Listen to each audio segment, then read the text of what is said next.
Hey Mini enthusiasts, how are you doing? Welcome back. I hope you're all well and I hope you're having a great day. I hope you had a great Christmas. Thanks for all the kind messages that you sent me. Really do appreciate it. In today's episode, we're going to machine polish the front of the wings where I've done the paint repair on the front panel and below the headlights, blended it in, and I'm going to machine polish that to try and feather off the edge and the gap. Now, I'm not going to use wet and dry paper. So in the past, I've used like 1500 or 2000 wet and dry, done that first, then machine polished it. I'm just quite conscious that this is cellulose paint out of a can, and it can be softer, or it's certainly softer than like 2K paint that has hardened. So we're just going to go at it with the machine polisher to begin with. Now, a few people have said to me about using fade out spray. I've never seen it before. When the first person said about it, I've done a bit of research and it seems like a really good idea actually. It's like thinners in an aerosol can. So I've never used it, but I want to give it a go, but I forgot to order some. So I'm just going to give it a try with the machine polisher to begin with and see how that goes. Now, I'm sure someone will ask in the comments. So I'm using a Duran dual action DA machine polisher. Now, quite interestingly, I bought that around about this time last year, and I bought a 16-piece kit, and it was, I'm sure it was about 110 quid, 109 quid or something like that. And it come with various different heads, different pads, some polish. It was a pretty good kit. When lockdown first occurred in sort of April, May last year, they doubled in price. They were going for over 200 quid for exactly the same kit. But I've just looked actually, they're back down to the 109 quid again. And it's, if you only want to use it periodically, it's a pretty good piece of kit actually. It does the job pretty well. I did find I had to buy top-ups of everything.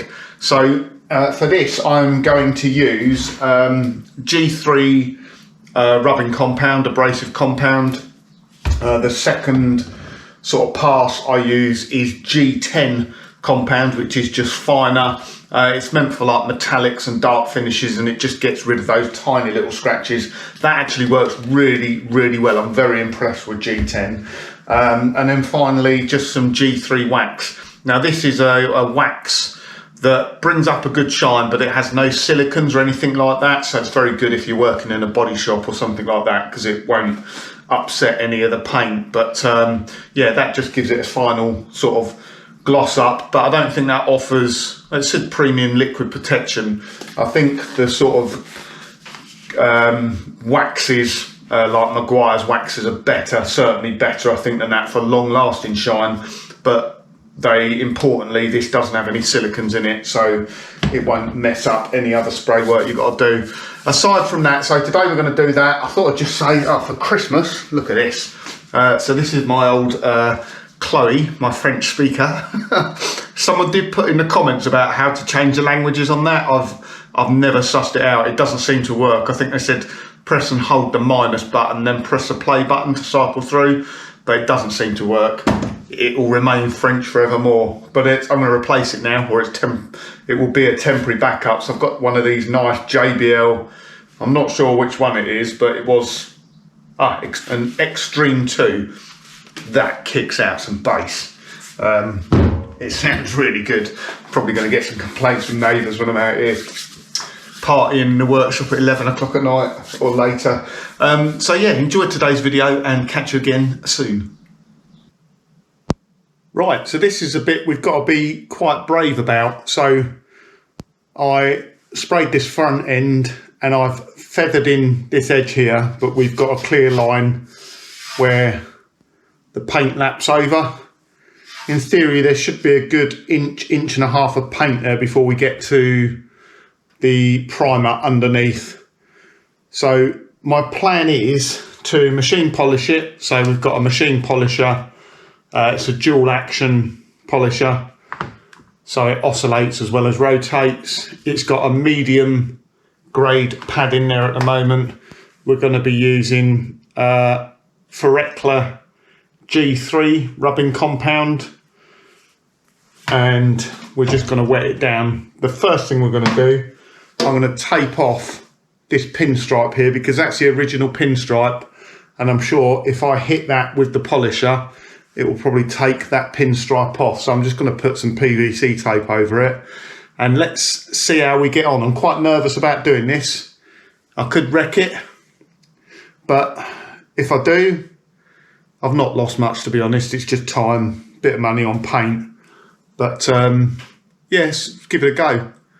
I certainly don't, I want it better than it looks at the moment. That line will do my head in, so hopefully we can blend it and it becomes almost invisible. Let's see how we get on. Now this needs machine polishing anyway because there's quite a lot of scratches on this paintwork. And if it's anything like the skull, it should actually come up pretty well. The scut will come up really well with a bit of a machine polish. So let's see how we get on.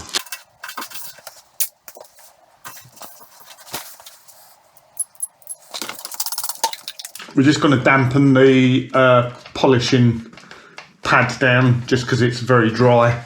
And we'll put a light mist on the paintwork as well. Let's see if I can capture this with my other GoPro. Speed wise, we're not going to go mad. It's going to be sort of on a medium speed. I don't know what is and what isn't right. Always give this a good shake if you've not used it for a while.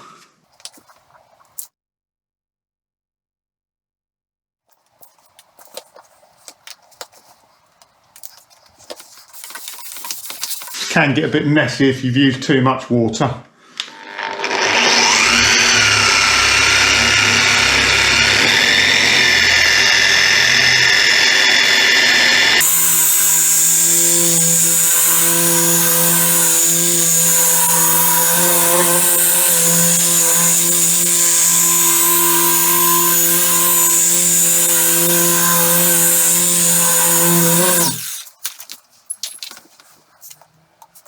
You can already see how much paint is taking off.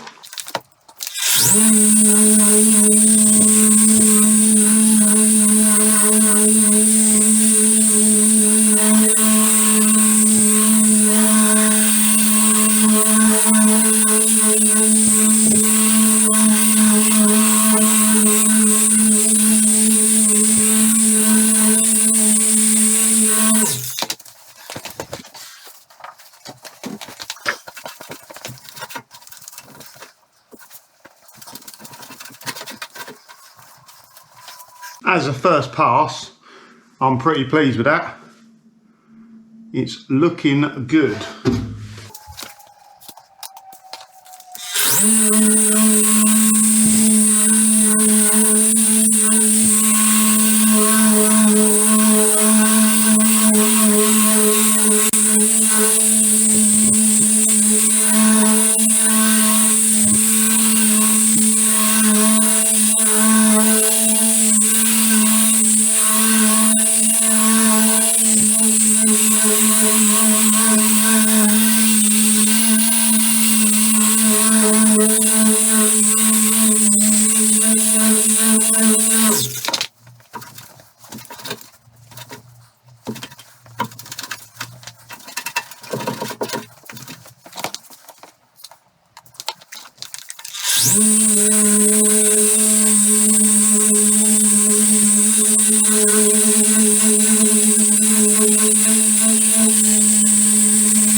Right, we are going to change up now, just go a little bit finer. We're going to go with Ferekla G10, again on a medium pad. This is just very good at getting very light scratches and swirls out. And it seems to be better on darker paint.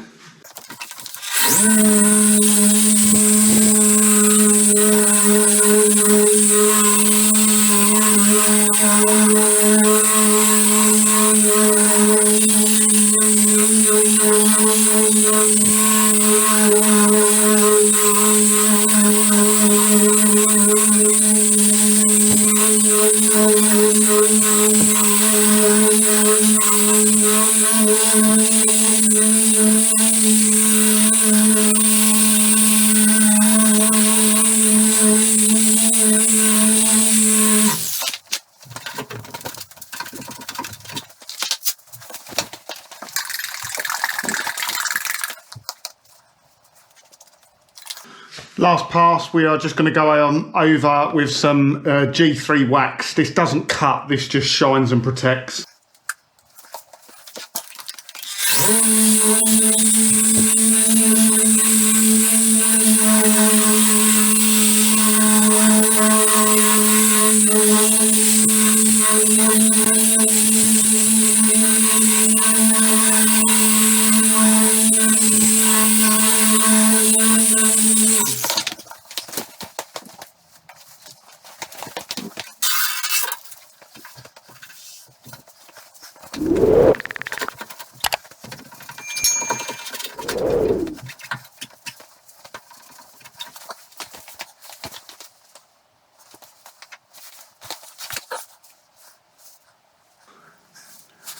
Well, I'm pretty pleased with that. It's only kind of a first pass. I could spend a bit longer at it, but it's already looking pretty amazing. If I hadn't sprayed it and you were just looking at it normally, you wouldn't know the line was there. In fact, if you look down on the car, it's not noticeable at all. If you look at it at sort of 90-degree angle, you can see the colour grade change from being darker down the bottom to lighter at the top, but that's just where this paint has faded over the years. But I am really pleased with that. I know people keep commenting in the sections about me spraying the car, doing a full respray on it, but I really do want to avoid doing that. And it really sort of did hinge on how well this front end went, and I'm pleased. I'm very pleased with how it's gone. So I'm just going to do the top half of this wing now, because that's pretty scratched up as well. And then we'll move around to the other side, but it's looking very, very good.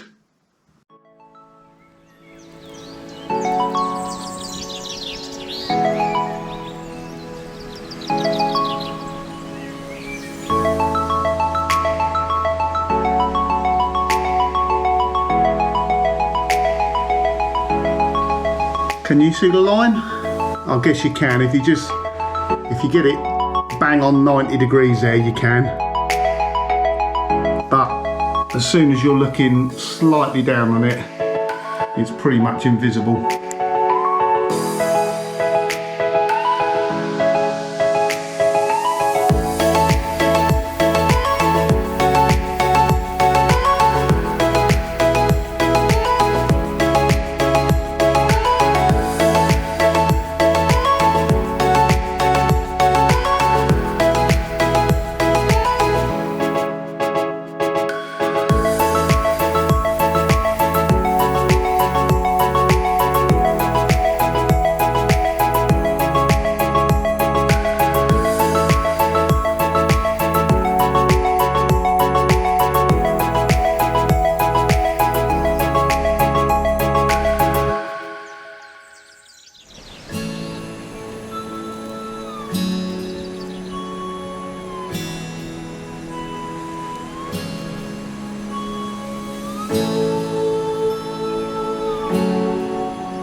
Right, that's both wings done now.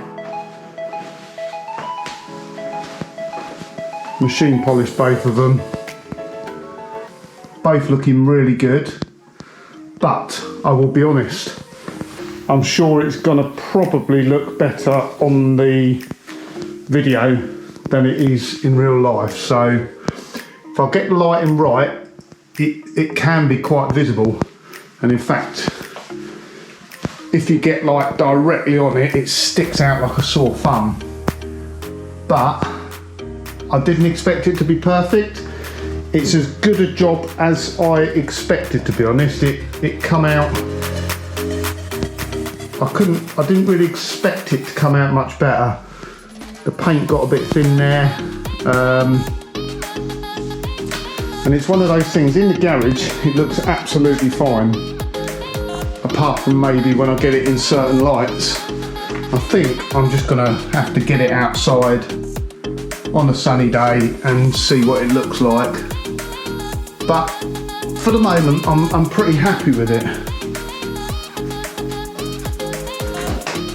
Let me just grab a strip light and you'll see what I mean, an LED strip light. Now this makes it stick out like a sore thumb. So can you see that? Well, yeah, I can see that on the camera myself. You can see it quite visibly, but sort of LED strip lights and fluorescent lights are notorious for making it stick out really badly. As soon as I take that light away, it's barely visible again. Same sort of this side, although it is a little bit more visible this side, but I put a light on it. Wow, look at that. It's like black and white difference.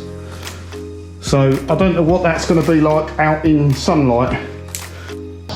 So I tried to get it out in the sunlight, although it's obviously middle of winter, so the sun's very low in the sky, so it might be different in the summer, but I wanted to see what it looks like under natural lighting. Obviously you can still see there, but I think it's one of those things, once everything's put back on it, unless you know it's there, your eye's not really going to be drawn to it. Obviously everywhere else is looking fantastic on it.